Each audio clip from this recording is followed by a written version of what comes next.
Ya, jadi saya kira kalau kita bicara tentunya kita harus melihat kepada konteks pembuktian perilaku apa yang dilanggar, gitu ya, tindak pidana apa yang kemudian terjadi, gitu ya, dan kebutuhan norma apa yang kemudian harus dibuktikan dalam peristiwa itu. Saya khawatir kalau contohnya sangat sangat sangat itu nanti jadi pendapatnya sumir. Ya, kita ini menang singkat-singkat yang sederhana aja. Ini ada tindak pidana berkerumun, hanya berkerumun masalahnya. Berkerumun, karena berkerumun itu dilarang. Tiba-tiba, ayo kita berkerumun di sini. Nah, maksud saya, apakah semua yang berkerumun itu jadi dipertanggungjawabkan semua, atau hanya yang undang saja? Iya, ya. Kembali lagi kepada kesatuan niat tadi. Ada larangan berkerumun, ada kerjasama secara, tidak ada masalah dalam konteks siapa yang kemudian mengambil inisiatif, bahwa kemudian perbuatan itu sama-sama dilakukan, mereka punya kesadaran sama-sama ini melanggar satu ketentuan undang-undang loh. Jadi kita ambil resiko, maka terjadilah tindak pidana di sana dan semuanya tadi saya katakan sebagai peserta delik. Jadi kesimpulannya yang diutamakan siapa yang pertama kali punya inisiatif. Tidak, saya tadi mengatakan tidak ada masalah terhadap siapa yang menjadi inisiatornya.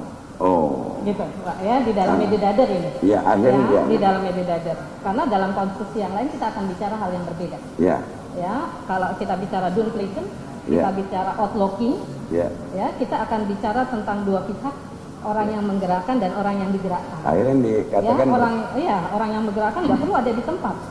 Dia pakai corong di bawah tempat tidur, yuk kita berkerumun gitu, orang berkerumun, maka dia dikatakan sebagai outlawking, orang yang menggerakkan, yang ancaman pidana sama dengan pelakunya.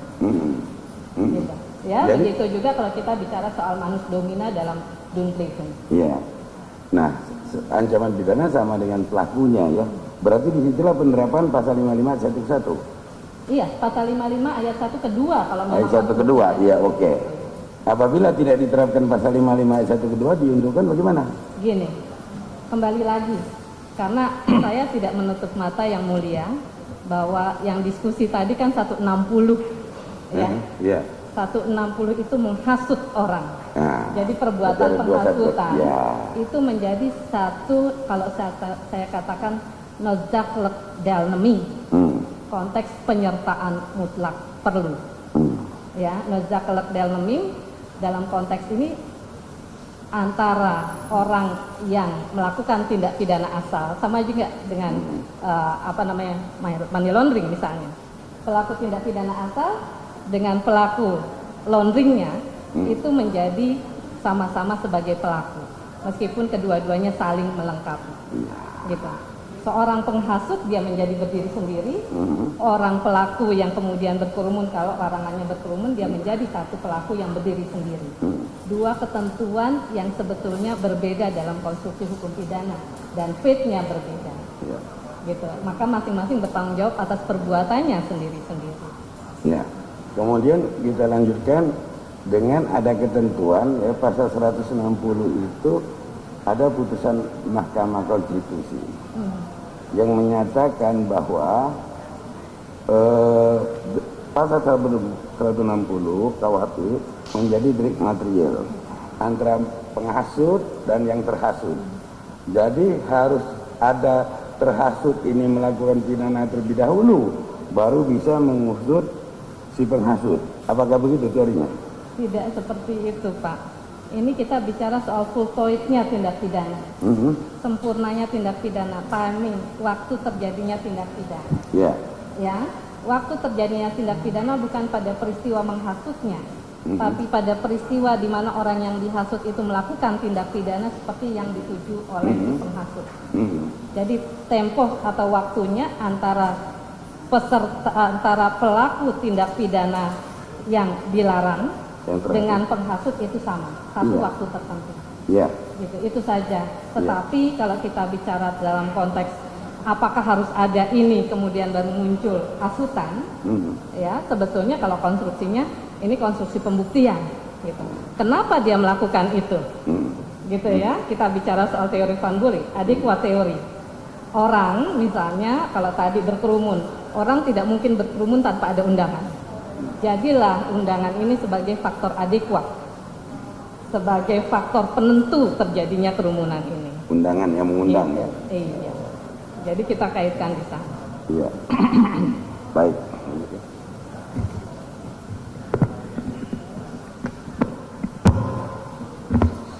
Baik, terima kasih ahli.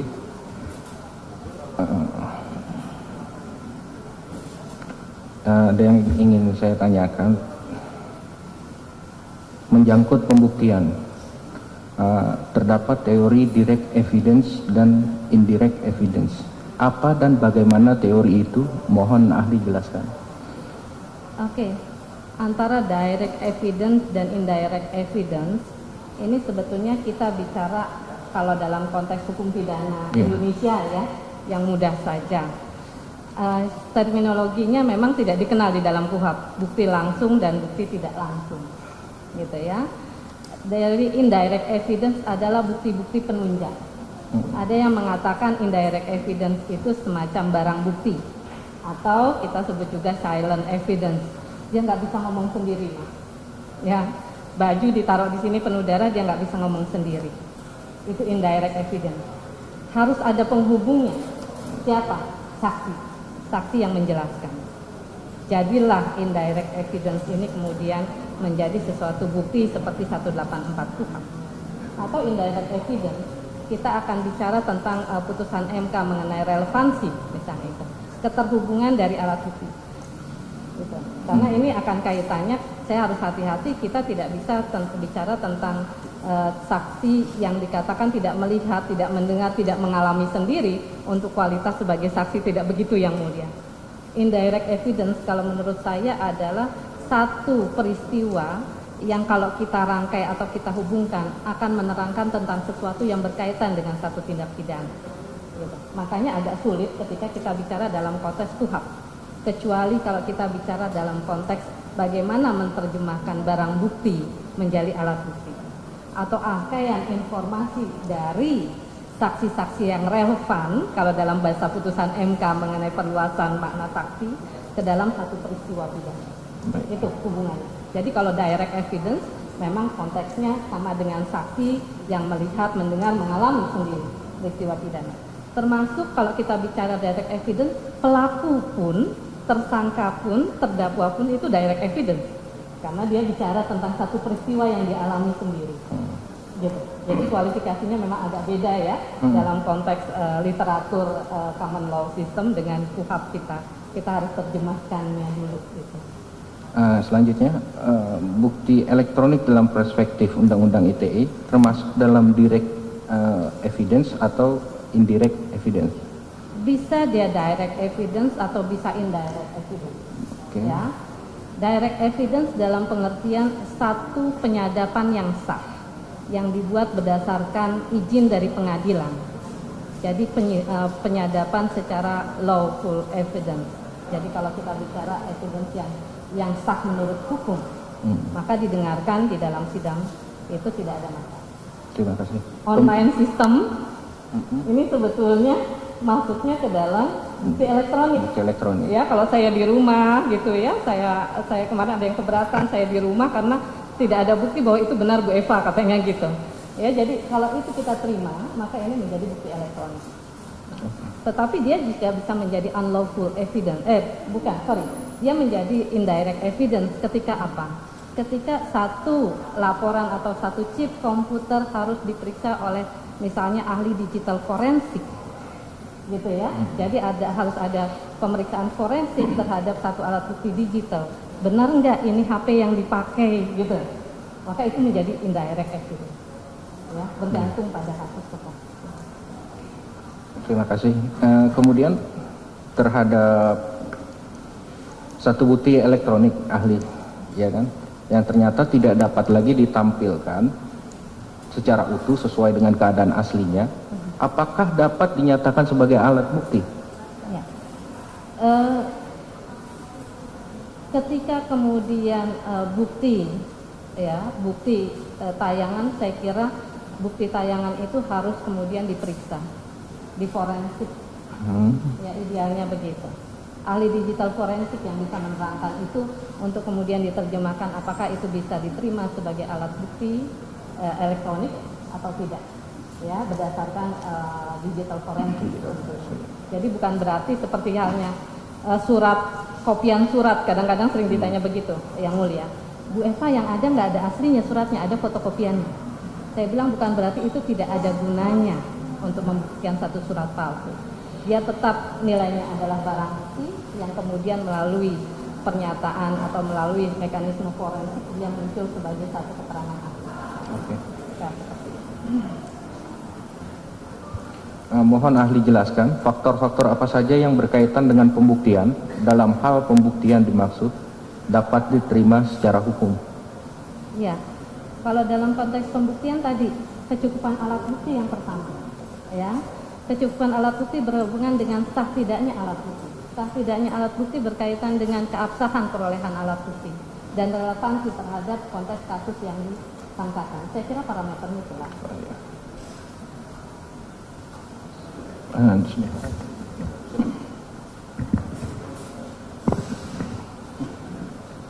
Oke, menyambung dari pertanyaan rekan kami tentang alat bukti, tentang keabsahan alat bukti. Ahli, yang dimaksud alat bukti yang sah menurut 184 KUHP itu yang bagaimana? Ya, yang tentunya tata cara perolehannya berdasarkan KUHP. Oh, tata cara perolehannya berdasarkan KUHP. Jadi kalau didapat tidak berdasarkan KUHP tidak sah. Iya. Terima kasih.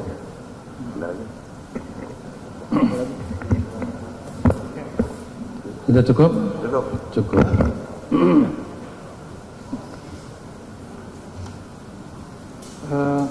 Saya sedikit aja terkait dengan 160.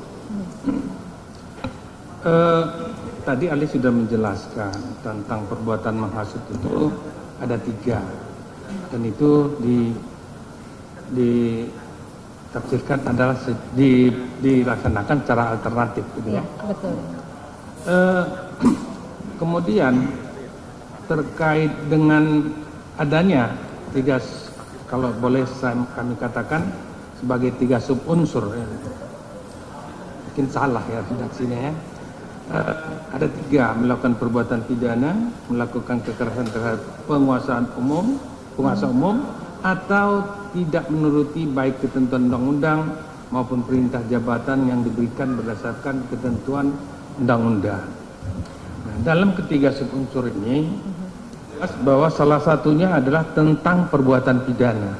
Iya, betul. Kemudian alternatif keduanya itu adalah melakukan kekerasan terhadap penguasa umum atau itu ya, melakukan kekerasan terhadap penguasa umum. Ini pidananya yang dilakukan itu terhadap penguasa umum. Betul. Jadinya sudah jelas penguasa umum. Ya. Gitu. Nah, tindak tidak menuruti baik ketentuan undang-undang maupun perintah jabatan yang diberikan berdasarkan ketentuan undang-undang. Nah, konteks nomor 3 ini, apakah ini juga harus berkenaan dengan pidana? Kalau membaca ke dalam konteks aslinya, Yang Mulia, saya dapati istilah amtenar default, ya, perintah terhadap pegawai negeri, gitu ya, artinya penguasa diterjemahkan sebagai pegawai negeri. Jadi kalau pegawai negeri saya kira berkaitan memang terkait dengan administratif, ya, perintah administratif. Kenapa? Karena ini pasal tentang ketertiban umum, gitu. Jadi tertib administratif, tertib masyarakat itulah yang menjadi aturannya. Gitu ya, perintah Pak Lurah misalnya tidak diikuti, gitu ya. Jadi dia termasuk dalam amtenar default tadi, gitu. Jadi ya, jadi perintah pejabat publik dalam konteks ini yang berdasarkan pada ketentuan undang-undang. Baik. Di dalam hal pembuktian terhadap ini, apakah terkait dengan perbuatan pidana, apakah perbuatan pidana yang dimaksud di sini setelah adanya putusan pengadilan, atau memang ansih adanya perbuatan yang melanggar hukum atau perbuatan melanggar hukum dalam konteks pidana, ya, seperti itu, atau memang harus ada dulu terlebih dahulu putusan yang menyatakan pelaku di dalam perbuatan pidana itu sudah terbukti terlebih dahulu? Ya, kalau kita lihat tadi saya katakan sebelum putusan MK itu adalah delik formil yang mulia. Jadi yang dilarang sebenarnya perbuatan menghasutnya, gitu. Deterrence effect sebetulnya, efek pencegahan. Pencegahan jangan sampai kemudian satu hasutan menjadi membesar sehingga kemudian masyarakat menjadi korban, begitu.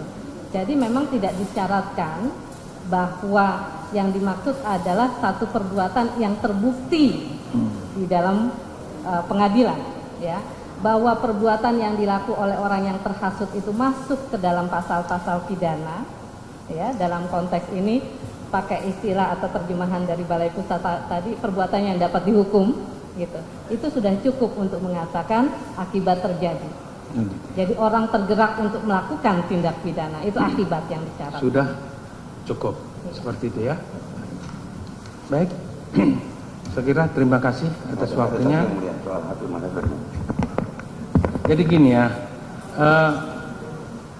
saya sih tidak bermaksud membatasi, tapi juga berulang-ulang terhadap pertanyaan yang sama. Alangkah ruginya kita ini di sini gitu.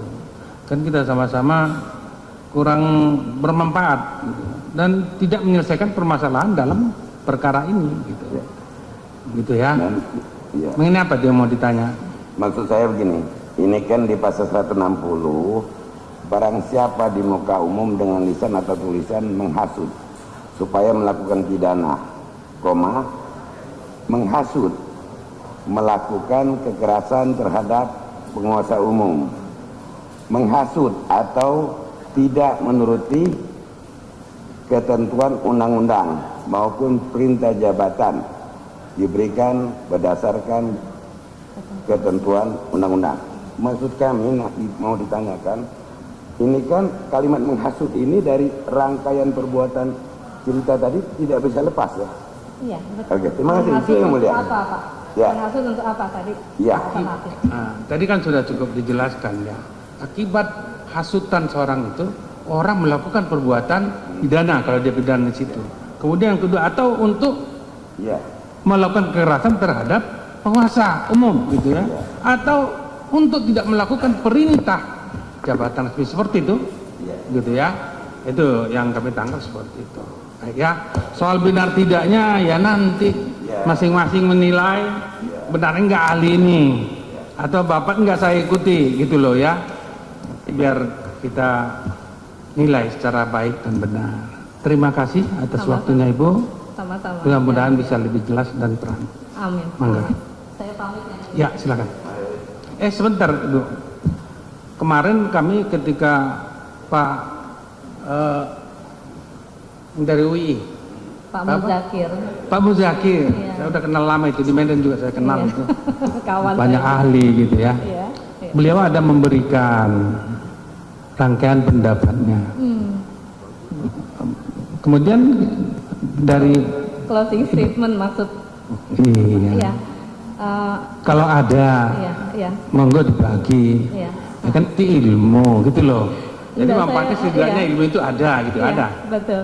Saya hanya ingin mengatakan begini Pak, memang 160 atau Undang-Undang Kekarantinaan atau pasal 216 ini kan pada dasarnya pasal terhadap ketertiban umum ya. Jadi sama sekali tidak ada kaitannya dengan konteks SARA begitu. Ini yang rasanya harus dipahami oleh masyarakat. Saya kira closing statement saya itu. Gitu. Nah, kemudian dari apa yang Ibu sampaikan tadi, ada nggak? Iya, saya kira kembali lagi Hard copy-nya ada nggak yang diberikan kepada penyidik?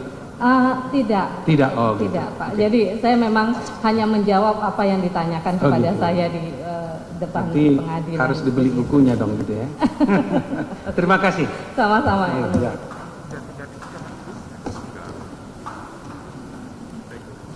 Baik. Berikutnya.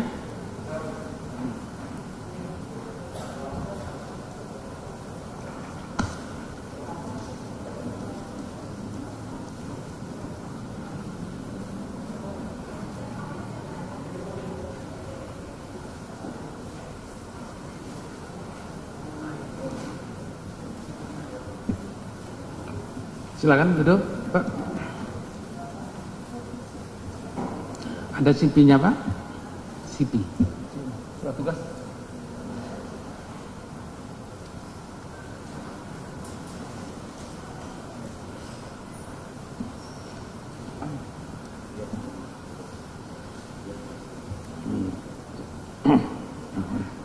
Silakan duduk.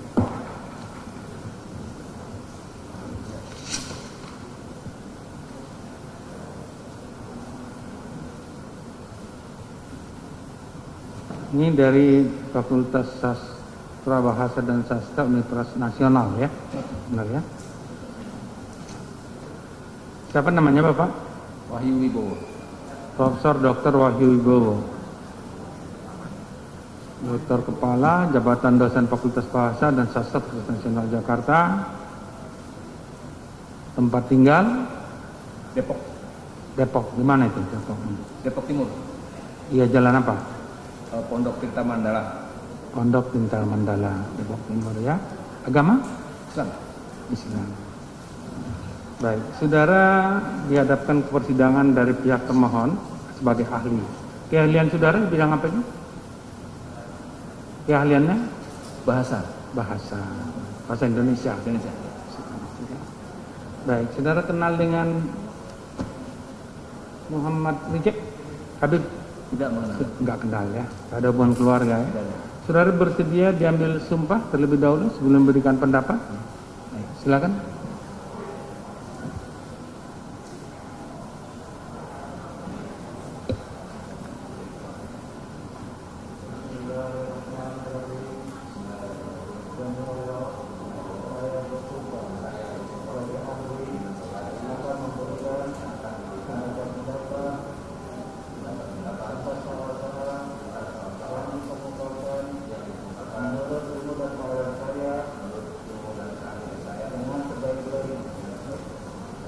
Silakan duduk.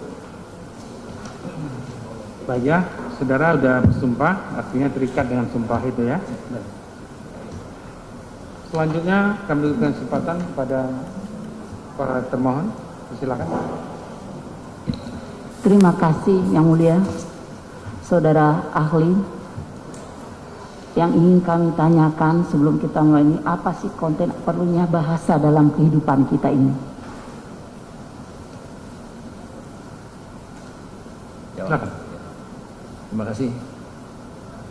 Saya bisa mengatakan bahwa secara akademik itu ada dua aliran dalam keilmuan bahasa akademik.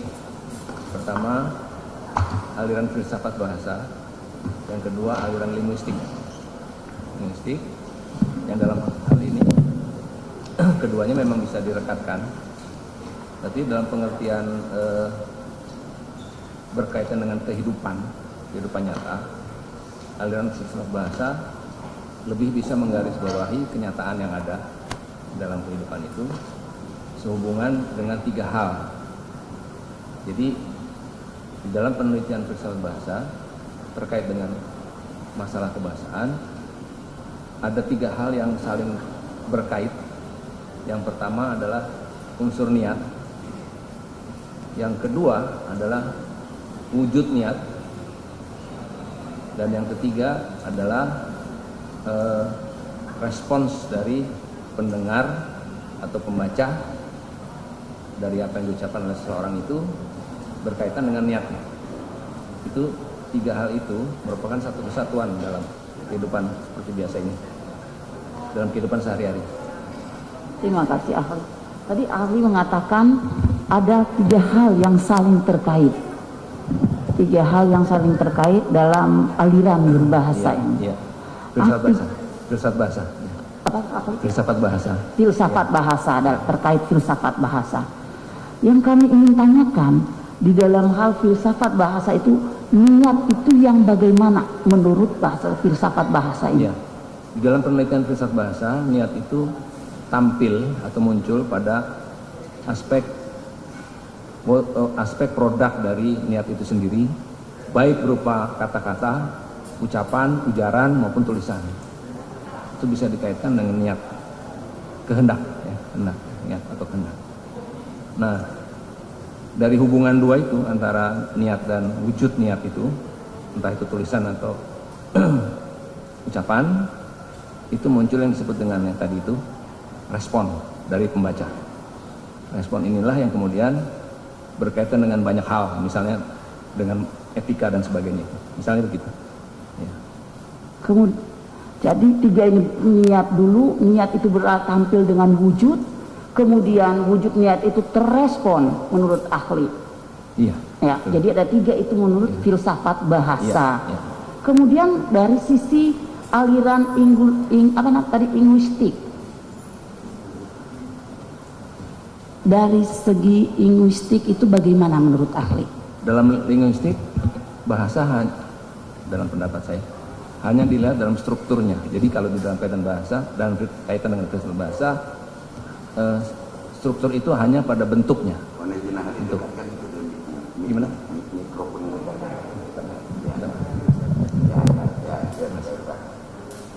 Jadi dalam kaitan dengan kalau linguistik itu hanya melihat bahwa sebuah kata itu terdiri atas struktur-strukturnya. Misalnya sebuah kalimat dianggap kalimat bila memenuhi struktur-strukturnya. Ada subjek, predikat, dan keterangan. Di dalam filsafat bahasa, hal ini hanya pada wujudnya. Wujudnya. Jadi kalau ada kata-kata saya ingin makan, maka kita di dalam linguistik tidak perlu lagi dicari apa maksudnya atau niatnya. Tapi kalau saya akan makan siang, lalu orang lain mendengar itu atau membaca itu lalu mengatakan, kamu punya uang tidak? Itu yang disebut dengan respon ya. Berarti pembicara itu berkaitan dengan niatnya ingin ditraktir, bisa seperti itu. Ingin ditraktir, bisa seperti itu.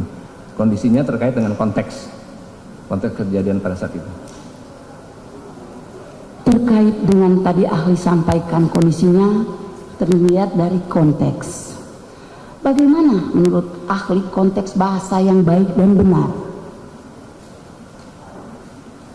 Bahasa yang baik dan benar dalam pengertian filsafat bahasa itu jika respons atau istilahnya disebut dengan perlokutif itu sehubungan dengan konteksnya.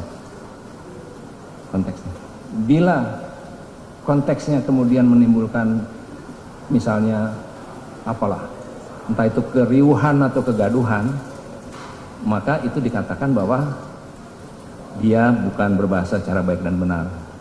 Kalau dalam linguistik, bahasa yang baik dan benar hanya dikatakan bila dia terikut dengan misalnya kalau menulis harus patuh pada misalnya ejaan. Di dalam filsafat bahasa tidak seperti itu saja.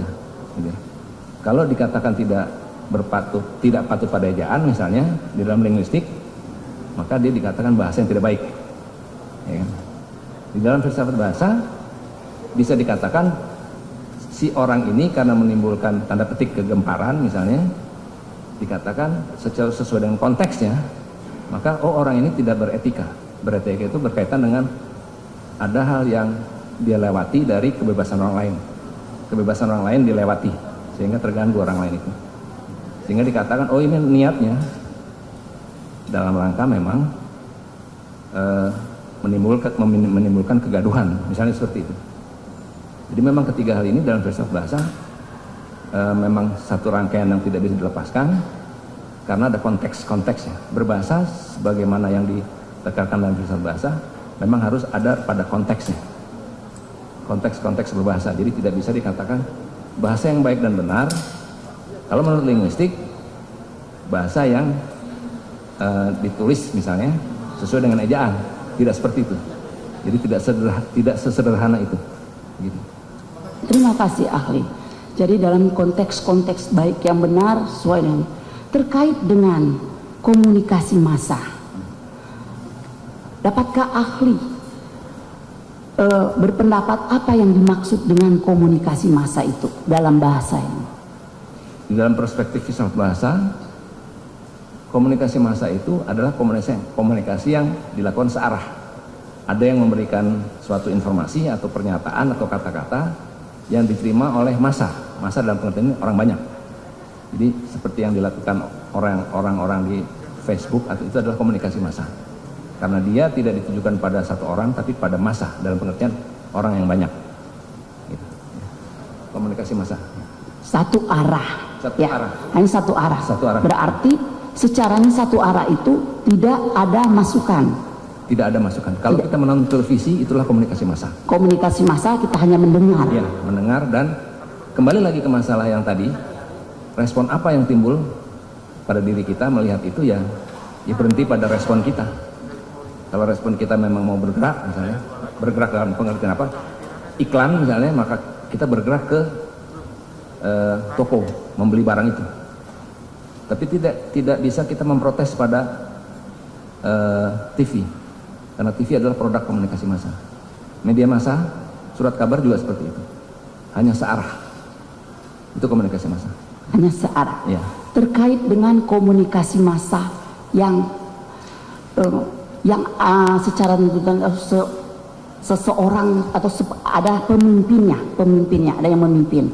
Tetapi dalam konteks komunikasi massa searah, yang kami tanyakan kepada ahli, ketika seorang pemimpin memberikan arahan kepada massa, arahan atau secara ini berkomunikasi pada massa dengan kata-kata yang ada padanya yang kurang baik, yang kurang baik, kemudian kata-kata itu diimplementasikan lain oleh yang pendengar. Menurut ahli, bagaimana terkait dengan kata-kata yang disampaikan oleh si pemimpin ini dalam berkomunikasi? Kalau kata-kata kurang baik yang disampaikan seseorang dalam kaitan dengan komunikasi massa, maka harus kita melihat pada dua hal.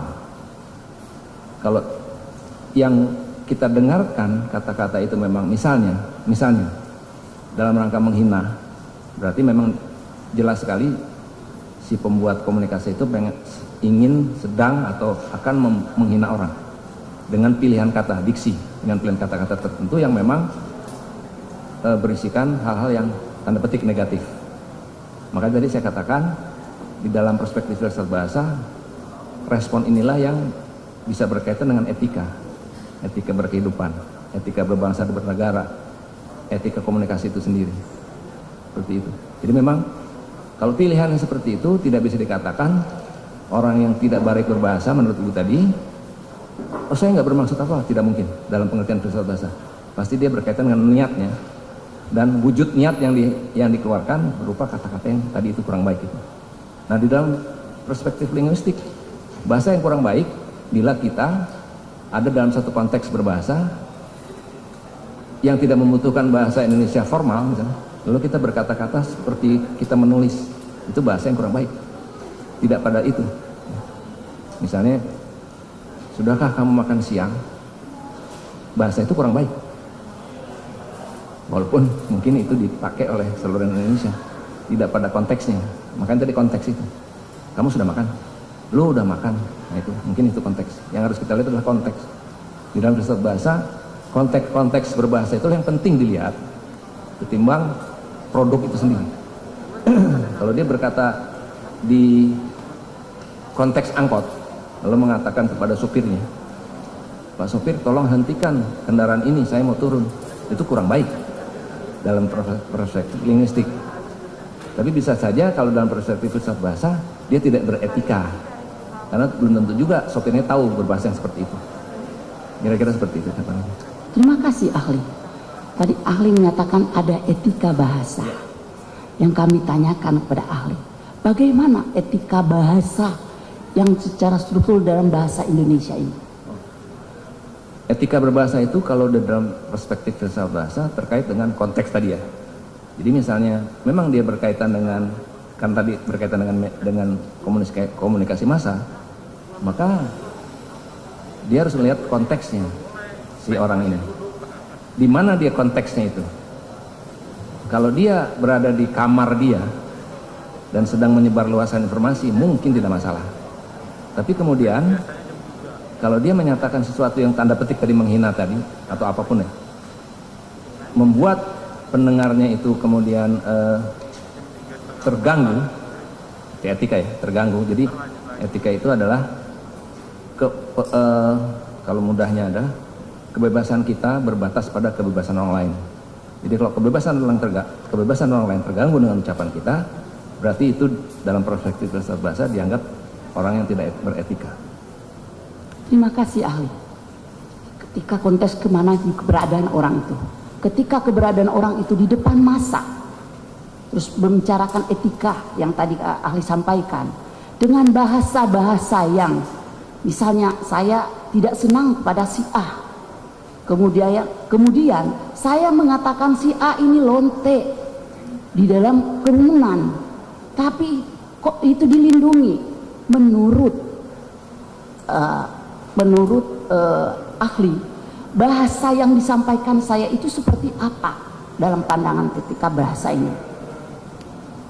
Kalau dia memilih istilah dia memilih kata atau diksinya dia menggunakan kata lonte di dalam komunikasi massa, dia masuk pada penghinaan orang tersebut kalau disebutkan orangnya, atau tidak pun disebutkan, biasanya dia bisa mengiring pada orang supaya bisa merespon. Nah itu tadi aspek respon itu tadi, sehingga orang bisa percaya atau meyakini bahwa lonte tadi ada gitu. Terus ketika kemudian saya mengkritik terhadap pemerintahan, saya katakan ini tidak baik, bahwa ini hanya pada seseorang aja, kenapa kepada si B tidak? Bagaimana menurut ahli terkait dengan apa yang saya sampaikan kepada massa tersebut? Kalau sehubungan dengan kata lonte tadi, kita pindahkan lonte itu menjadi tentang pemerintahan buruk misalnya, berarti dia ada unsur menghasut, mengajak orang untuk marah. Menghasut itu mengajak orang untuk marah dan percaya bahwa memang pemerintah kurang baik, dan itu memang di dalam perspektif filsafat bahasa memang ditujukan pada pribadi orang itu karena kaitannya dengan etika tadi. Kalau orang itu menunjukkan bukti-buktinya bahwa memang misalnya tadi pemerintahan kurang baik, orang mungkin akan terpecah, yang percaya dan tidak, karena kan prinsipnya kan adalah unsur ketiga tadi, respon yang muncul dari bisa terpecah karena disampaikan secara massal tadi kan, satu arah. Sementara orang yang mendengar itu tidak bisa protes, misalnya tolong dong nyatakan mana yang dikatakan misalnya tadi kurang baik itu apa saja. Nah itu kembali ke masalah etika, berarti dia tidak beretika sehubungan dengan kehidupan konteks hidupnya dia apa misalnya gitu. Terima kasih ahli. Terkait yang tadi ahli sudah terangkan, kemudian dari apa yang sudah disampaikan orang ini disebarluaskan dan dilihat dan ditonton oleh seorang dengan bahasa dia itu si jelek, dia tidak, kita tidak perlu mengikuti aturan-aturan yang ada di sini. Misalnya saya tidak menunjukkan pada sesuatu. Misalnya, kemudian saya pun ini contohnya saya ya, jangan begini. Contohnya kemudian saya bilang, saya sudah sering dikriminalisasi. Saya sering dikriminalisasi oleh pemerintah, sehingga saya merasa itu saya sampaikan ketika pada saat misal saya melaksanakan komunikasi massa.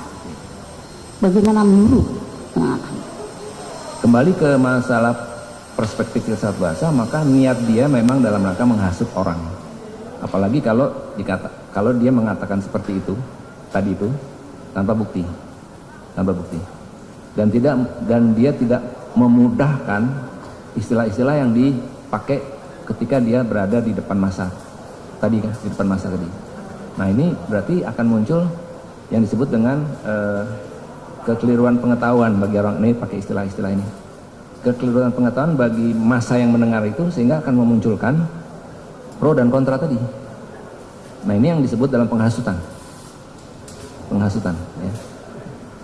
Bisakah ahli jelaskan, tadi ahli sudah mengatakan penghasutan, konteks penghasutan dalam bahasa Indonesia yang baik itu yang bagaimana? Konteks yang ahli tadi kan dari tadi ini sudah mengatakan menghasut, arti dari penghasutan itu. Saya ambil contoh misalnya di dalam demo mahasiswa itu, seringkali mereka mengatakan, jadi aspek ketiga ya, dia ingin menimbulkan respon kepada pendengarnya, Jokowi brengsek misalnya, tanpa mengatakan apa brengseknya.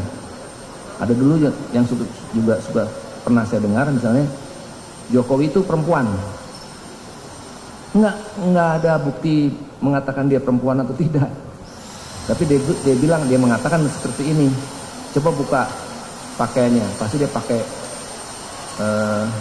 apa itu, pakai kan yang buat datang bulan itu, softtek. Itu namanya penghinaan, karena dia tidak bisa membuktikan omongannya itu kepada masanya apakah benar begitu atau tidak. Penghasutan, pecah. Yang mendengarkan akan pecah, bisa pro bisa kontra, bisa semuanya pro, tergantung konteks di mana dia bicara. Ini kembali kepada konteks, Pak. Bu. Terima kasih. Terkait dengan tadi kita komunikasi massa masih lanjut. Dalam komunikasi massa ini, kemudian saya akan mengadakan suatu acara. Dalam komunikasi itu kemudian saya mengundang massa yang ada pada saat saya melakukan itunya. Ayo semuanya, misalnya semuanya, mari saya undang untuk hadir pada acara ulang tahun saya. Itu bahasa saya. Kemudian tapi saya tekankan, siap hadir. Bahasa yang saya sampaikan tadi dalam hal undangan, menurut ahli bahasa, dalam konten apa? Dalam kontennya apa yang bahasa saya undang tadi? Kalau dalam filsafat bahasa terkait pada si pengujar tadi ya, tadi sudah jelaskan pengujar. Kalau dia berminat memang untuk menghasut orang, menghasut masanya itu, dia bisa membuat kata-kata yang misalnya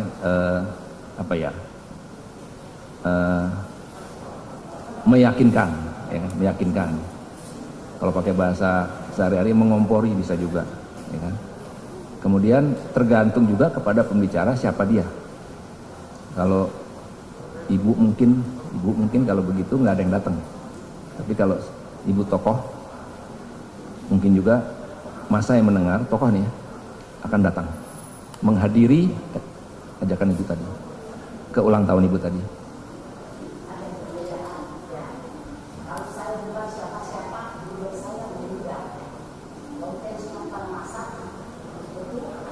Iya. Iya.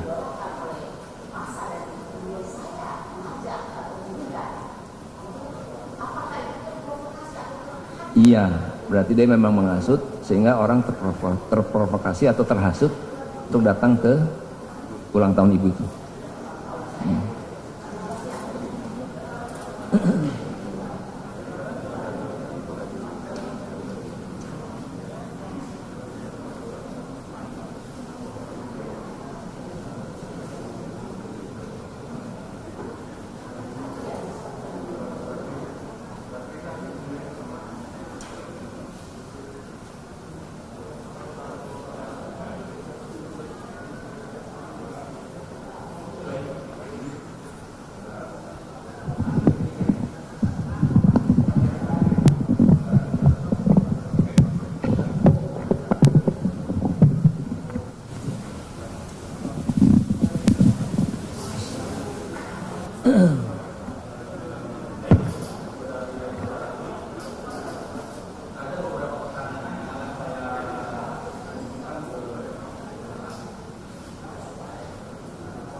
Ya, terima kasih. Konteks dalam pengertian ini adalah kalau pakai bahasa Indonesia ranah ya atau konteks. Sebuah ranah atau konteks itu memiliki nilai-nilainya sendiri yang dipercaya oleh suatu masyarakatnya sendiri loh. Kedua memiliki aturan-aturan sendiri yang wujudnya bisa berupa kata-kata atau istilah yang berbeda dengan konteks lain, gitu ya. Yang ketiga adalah nilai, atau sudah tersebut nilai-nilai apa yang ada pada konteks itu. Saya contohkan misalnya dalam konteks angkot, maka ada aturan berbahasa, tadi saya katakan ada aturan bahasa, karena nilai-nilainya itu adalah transportasi. Menyebut istilah stop bank itu cukup dengan pinggir, itu bukan bahasa buruk dan bukan bahasa yang tidak baik tadi kan, tapi itu adalah memang aturan berbahasa dalam konteks itu, jadi memang tidak bisa dilepaskan. Stop bank nggak bisa, bisa juga tapi pinggir bank, kiri bank. Oke.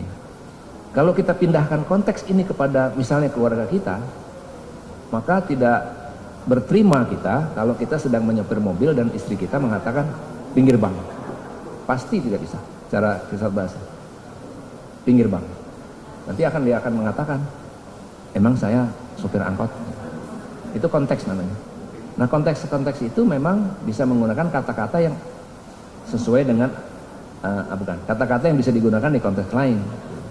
Dulu kalau kita mendengar ada kata apel Washington dan apel Malang, maka konteksnya adalah ketika mereka itu, entah siapa itu namanya itu, dalam konteksnya itu sedang konspirasi kan, kesepakatan. Makanya dia menggunakan kata apel Malang, tapi apel Malang itu sendiri digunakan di konteks lain biasa-biasa saja. Bapak tidak mau menerima apel Malang, Bapak maunya menerima apel Washington. Konteksnya apa dulu? Tapi ketika memang betul terjadi, Bapak tidak mau menerima Bapak tidak mau menerima apel Malang, memang kemudian memang ternyata memang dia dari Malang, tidak mau dia. Jadi memang harus dilihat secara konteks. Demikian.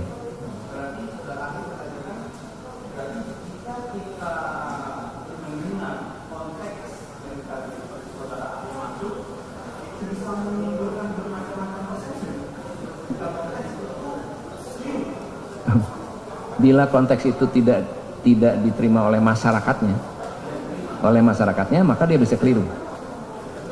Tadi ada apel Washington, konteksnya adalah ketika ada orang berkonspirasi, yang maknanya adalah kesepakatan jahat berkait dengan korupsi. Konspirasi dalam bahasa Indonesia kesepakatan jahat, dalam pengertian dia korupsi, maka dia menggunakan, kalau bahasa sehari-hari mungkin kode, tapi itu bukan kode, itu bahasa dalam konteks namanya. Kode bukan kode, bahasa dalam konteks gitu. Bahkan dalam konteks suami istri, nah ini bisa juga terjadi istilah-istilah yang dipakai biasa saja tapi menjadi lain maknanya. Jadi keliru bagi orang lain, bagi konteks itu tidak gitu Pak.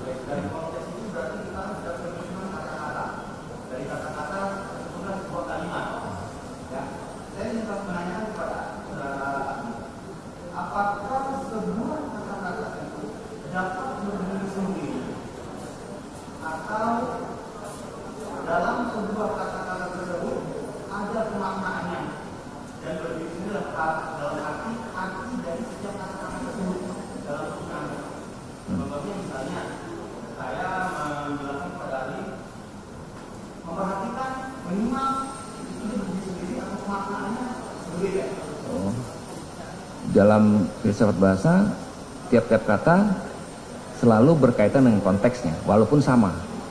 Di dalam kehidupan sehari-hari misalnya kita mengenal kata palu, tapi kita lihat harus konteksnya. Palu hakim akan berbeda dengan palu tukang kayu, pasti. Karena nilai-nilai beda kan, itu maksudnya. Jadi kata-kata itu bebas digunakan pada sebuah konteks, tapi dia akan menjadikan makna di dalam konteks itu yang kemudian berbeda. Tadi Pak, apel Washington dan apel Malang.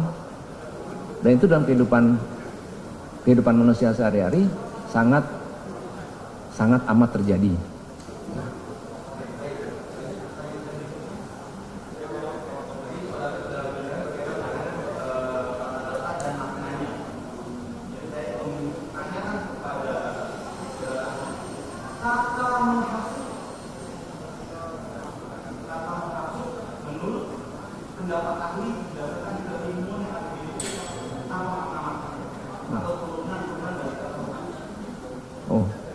Di dalam filsafat bahasa dikenal juga paham prinsip bahwa sebuah kata itu pasti terletak pada bagian-bagian tertentu. Misalnya ada bagian tertentu yang sifatnya superordinat, ada yang berkaitan dengan misalnya ordinatnya. Jadi tidak bisa sebuah kata itu lepas sendiri, maksudnya tadi itu. Pertanyaannya ke sana arahnya. Jadi misalnya Honda, Yamaha, Vespa itu ordinat dari superordinat yang namanya motor, pasti itu. Ya. Honda atau lain-lain lah. Apalagi misalnya. Jadi itu yang menjadi masalah, bahwa kadang-kadang kita melepas kata-kata itu menjadi sesuatu yang bebas dan tidak pada konteksnya. Itu yang membuat kata-kata menjadi bebas makna, dan bebas makna itu bisa ditafsirkan macam-macam jadinya. Kalau saya mengatakan apalagi tadi truk, apalagi ya, itu adalah subordinat dari yang namanya superordinat kendaraan besar yang untuk pengangkutan, seperti itu. Di dalam pemahaman filsafat bahasa seperti itu, sadar tidak sadar. Gitu.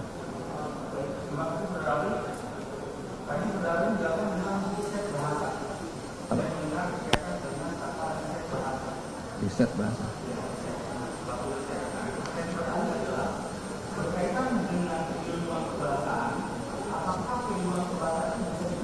Oh, iya.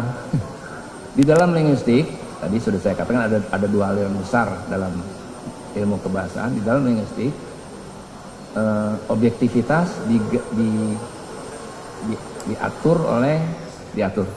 dibuktikan oleh adanya wawancara orang per orang.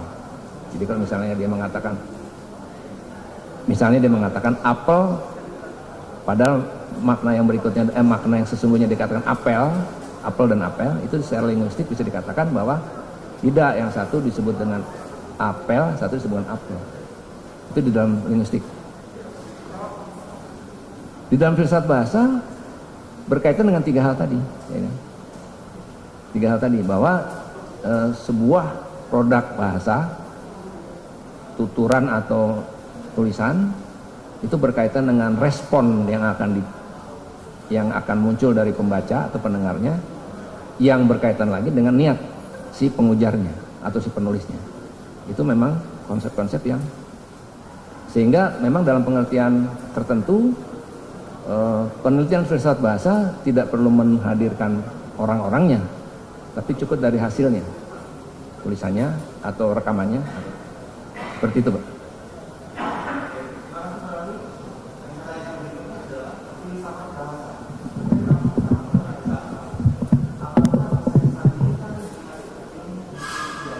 Ilmu?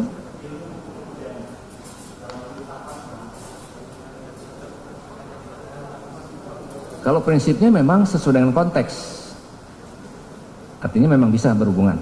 Bahasa selalu bahasa. Sesuai bahasa terkait dengan konteksnya. Yang Mulia izin yang Mulia. Pertanyaan tidak sesuai dengan kapasitas keahlian karena bukan ahli hukum yang Mulia ahli. Tapi ada kata-kata hukum pidana yang Mulia. Izin. Izin yang Mulia.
Itu bisa dijelaskan secara pendek saja.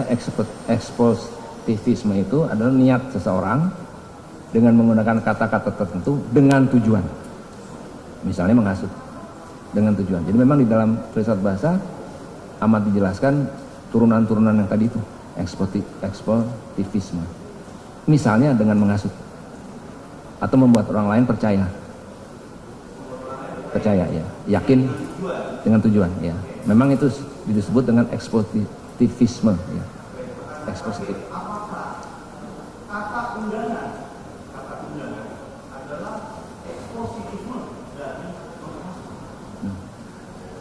Diterangkan juga bahwa tadi sudah mudah-mudahan bisa memahami bahwa sebuah kata itu tidak bisa berdiri sendiri. Kalau undangan itu kan maksudnya mengajak juga, artinya mengajak orang supaya datang. Undangan, mengajak orang supaya datang. Bentuknya boleh tertulis, boleh lisan, siap. Undangan, mengajak orang supaya datang.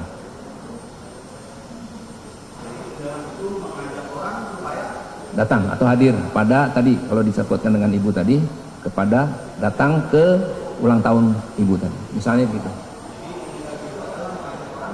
Iya, iya.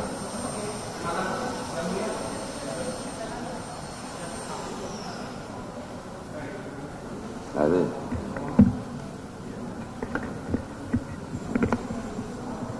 Saudara ahli bahasa, saya menanya tadi berapa kali ahli menanya tentang niat ya. Minta maaf. Niat. Oh, niat. Niat itu berarti dalam hati kan? Ya. Nah, andai kata ada kata niat berbuat baik dengan niat berbuat tidak baik, bagaimana itu membedakannya? Dilihat dari kata bahasa. Di dalam perspektif filsafat bahasa, niat tidak baik muncul dari hasil tulisan dia atau ucapan dia. Misalnya menghasut, ya. Niat baik tentunya tidak itu. Kebalikan dari itu. Oke. Misalnya. Saya contohkan ahli. Kalau niat mengundang orang untuk hadir Maulid Nabi Muhammad Sallallahu Alaihi Wasallam, apakah itu niat baik atau niat tidak baik? Dari konteks bahasa. Kalau dalam konteks filsafat bahasa itu niat baik. Baik. Oke. Ya. Terus? Saya tapi lanjutkan. Ya sudah, saya lanjutkan lagi. Konteks baik kan kalau mengundang itu. Kemudian istilah mengundang apakah identik dengan menghasut dilihat dari konteks bahasa Indonesia? Bagian dari mengundang atau mengajak tadi supaya hadir itu bisa melahirkan penghasutan. Maksudnya itu dalam filsafat bahasa seperti itu. Bila dikatakan dengan cara-cara yang memang menghasut. Iya, dengar dulu. Ini katanya belum sampai ke menghasut. Nah, itu. Dengar dulu kata-kata saya. Ya. Saya kan di dalam bahasa Indonesia kan waktu SMP dulu kan persamaan kata menurut bahasa Indonesia. Di SD dulu kan ya gitu. Nah, pertanyaan kami, apakah identik antara mengundang, ada persamaan kata mengundang dengan menghasut? Sederhana sekali pertanyaan saya. Memang tidak ada kaitannya. Makna mengundang dengan menghasut tidak ada kaitannya. Beda. Maknanya beda. Kalau mengundang apa yang dimaksud? Mengajak orang. Mengajak orang. Kalau menghasut? Membuat orang supaya melakukan sesuatu. Yang terkait dengan sesuatu yang niatnya dia. Niatnya dia. Nah, itu menghasut. Melihat konteks ya. Nah, iya itulah dari situ kata dasarnya. Konteks, ya. Jadi ternyata mengundang dengan menghasut beda maknanya. Maknanya beda, sama sekali beda. Terima kasih. Singkat-singkat aja. Umpama ahli ada pertanyaan begini. Ada pertanyaan, tolong diterjemahkan bahasa Indonesia.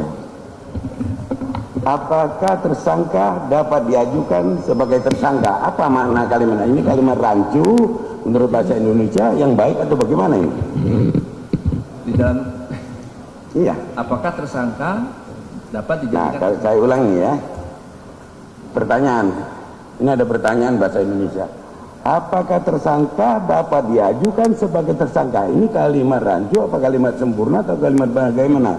Dilihat dari konteks bahasa Indonesia. Ya. Itu namanya kerancuan, Pak.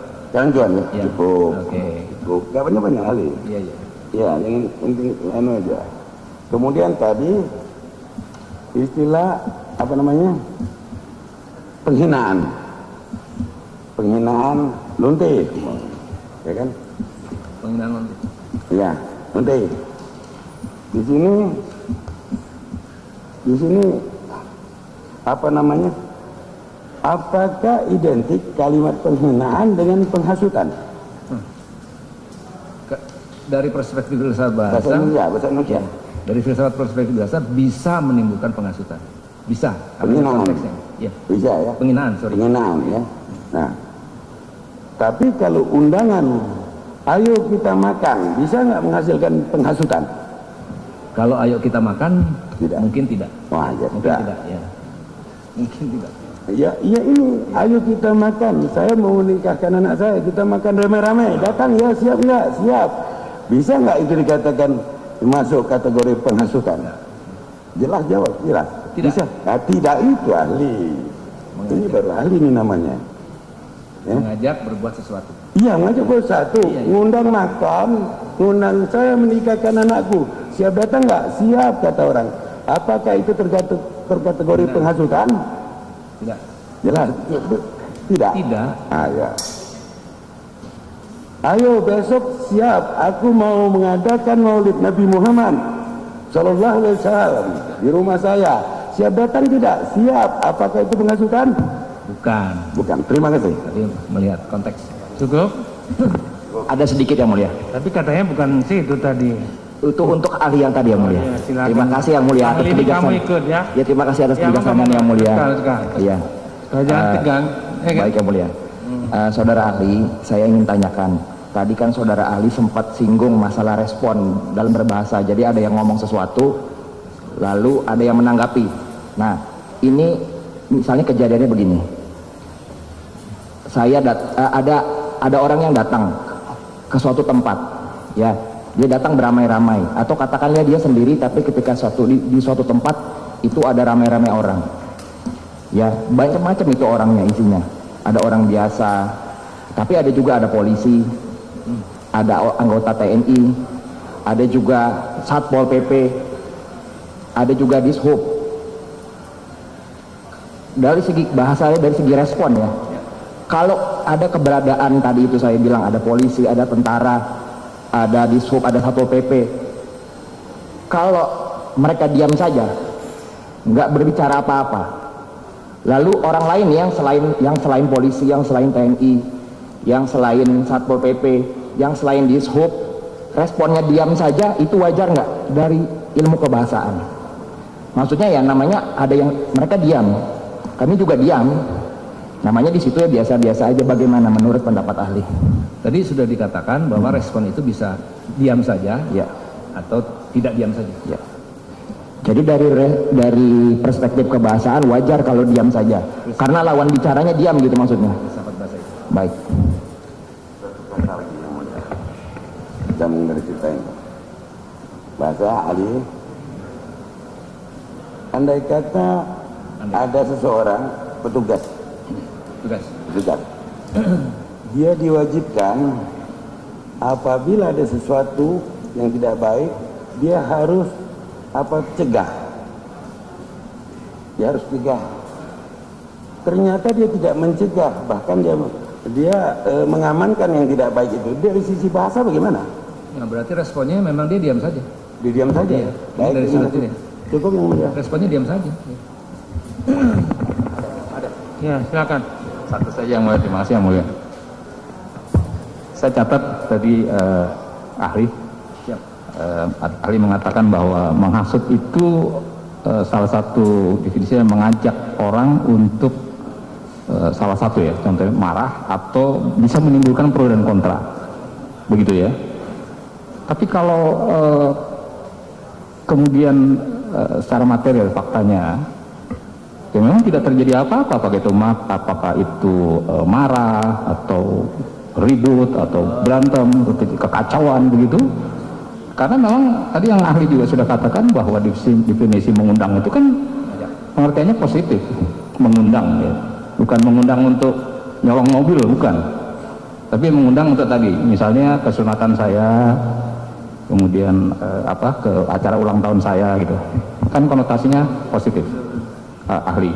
Oleh sebab itu apa yang ahli maksudkan tadi itu? Yang saya catat bahwa menghasut mengajak orang untuk marah, atau bisa juga timbul pro dan kontra. Bisa timbul pro dan kontra terhadap pengetahuan menghasut itu, begitu. Tolong jelaskan. Oh, siap. Tadi sudah disebutkan bahwa kita tidak boleh melepaskan diri dari konteks. Kalau tadi saya sampaikan, saya contohkan lagi ke Ibu tentang undangan ulang tahun tadi, konteks ya, undangan ulang tahun. Kemudian di wilayah Ibu ada sesuatu yang memang tidak memungkinkan orang untuk datang. Berarti memang mungkin dengan kata-kata lain, Ibu itu akan membuat kata-kata lain, diksi, memilih kata-kata lain yang membuat orang itu datang. Padahal di wilayahnya tidak boleh. Itu konteks, semua konteks dalam pengertian bahasa. Jadi artinya Ibu ini menghasut supaya orang datang ke ulang tahun beliau. Padahal ketahuan, semua orang tahu sedunia di rumahnya Ibu itu bahwa di daerah itu tidak bisa orang sembarangan datang menghadiri sesuatu, apalagi ulang tahun. Jadi konteks. Ya tadi. Ya ulang tahun Nabi Muhammad, kalau konteksnya seperti itu maka dia menghasut. Karena memang membahayakan orang banyak yang datang pada itu. Memang tidak boleh kan? Gitu. Jadi konteks mengundang orang untuk memperingati ulang tahun lahir Nabi Muhammad menghasut. Kalau dia memahami bahwa di rumahnya dia, di wilayahnya dia, seperti tadi dikatakan itu, memang tidak boleh orang datang beramai-ramai. Mungkin ada peraturannya, mungkin ada, saya tidak paham itu. Ini antara kata-kata undangan, dengar ya, ahli kan ahli bahasa nih. Iya. Dengan peristiwa perbuatan jangan digabung dulu. Ini kata-katanya dulu yang kita bahas, ya. Namanya bahasa kan. Jadi kalau ada orang mengundang, ayo datang untuk acara Maulid Nabi Muhammad Sallallahu Alaihi Wasallam. Tadi kita tanya apakah itu menghasut, saudara tidak bilang. Tidak. Ya, tidak ya. Gimana sih tidak? Tapi konteksnya. Jadi gini ya, sebentar. Makanya dari awal sudah kami sampaikan, nanti ditegur balik kan tidak enak juga ya. Jadi kita jagalah etika persidangannya. Jadi kalau seperti itu ini pindah sini, pindah lagi ke sana, di sana, mana mau diapa, nggak jelas gitu loh. Kesempatan kita berikan seluas-luasnya. Gitu. Masih ada lagi? Siap dari. Hah? Cukup. Yang mulia izin dari tabungan 3. Siapa? Siap. Saya dulu. Ya. Siap. Kalau nggak penting nggak usahlah ditanya, ya kan? Buang waktu, masih ada ahli satu lagi, 2 lagi dari sana lagi 1. Gitu ya. Baik. Saya sedikit mau saya tanyakan, ya. Pendapat ahli bahwa konteks atau situasi sekarang ini, ya, kita Indonesia dalam keadaan PSBB atau darurat COVID, bahaya COVID, dan ada peraturan-peraturan disampaikan terkait dengan itu, ya. Jika ya, soal larangan kan sudah ada ya, nggak perlu saya sampaikan lagi. Ada peraturan-peraturan terkait dengan itu. Jika ada orang melakukan suatu acara, ya, sehingga menimbulkan kerumunan dan sediakan tempat untuk itu, apakah keadaan yang sedemikian itu, ya, saya nggak melihat berbuat baik atau tidak baik. Ini namanya undangan umum, pasti udah berbuat baik. Kan gitu logikanya kan seperti itu ya. Mau acara apa itu, mau perkawinan misalnya, seperti itu.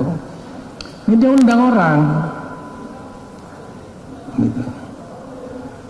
Apakah dalam konteks yang sedemikian itu,